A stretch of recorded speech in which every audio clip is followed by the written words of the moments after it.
Aujourd'hui, on explore ensemble la sourate Al-Fatiha, celle qu'on récite tous les jours, mais dont on oublie parfois la profondeur. On va plonger verset par verset pour en découvrir le sens, le message et même certains miracles. Bismillah ar-Rahman ar-Rahim. Au nom d'Allah, le tout miséricordieux, le très miséricordieux.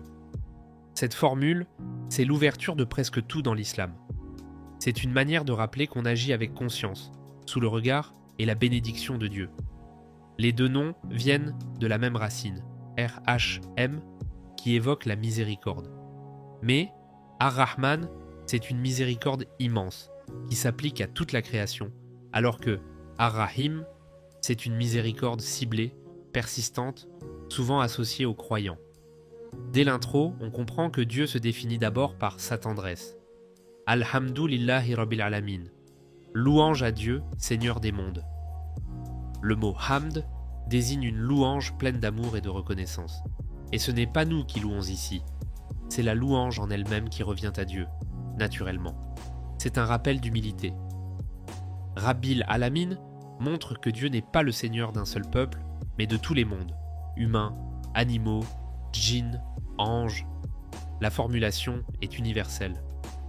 Ar-Rahman Ar-Rahim, encore une fois. La répétition est au voulu. Même après avoir affirmé sa grandeur, Dieu revient à sa miséricorde. C'est le cœur du message divin. Ça montre que la puissance n'efface pas la compassion, elle la complète. Et dans un monde où les dieux étaient vus comme colériques, ce rappel d'une miséricorde constante est fort. Maliki Yaoumi ad-Din, maître du jour du jugement. Après la miséricorde, place à la justice. Ce verset rappelle que tout acte a une conséquence. Malik, c'est le possesseur absolu. Le jour du jugement, c'est le moment où chacun récolte ce qu'il a semé. L'équilibre entre Rahma et justice est fondamental. Dieu est doux, mais aussi juste. Iyyaka na'budu wa iyyaka nasta'in. C'est toi seul que nous adorons, et c'est toi seul dont nous implorons le secours. C'est un tournant dans la sourate. Après avoir parlé de Dieu, on parle de nous. La structure du verset insiste sur l'exclusivité. Toi seul. Pas de médiateur. C'est un lien direct. Et même pour l'adorer, on a besoin de son aide. Ihdina asirat al-mustaqim. Guide-nous dans le droit chemin. Pas un chemin au hasard, ni juste un chemin de croyance, mais le droit chemin, clair, droit, sans détour. À une époque pleine d'idéologie, cette demande de clarté spirituelle est essentielle.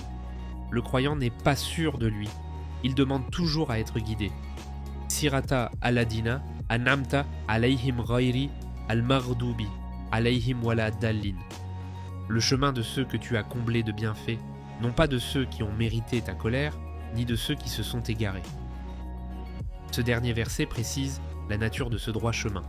Il ne s'agit pas d'un itinéraire neutre, c'est celui des prophètes, des véridiques, des justes.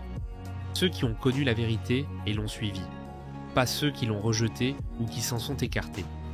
Et là, il y a une finesse. On ne nomme pas directement les gens concernés, on parle de comportement, de catégorie d'âme.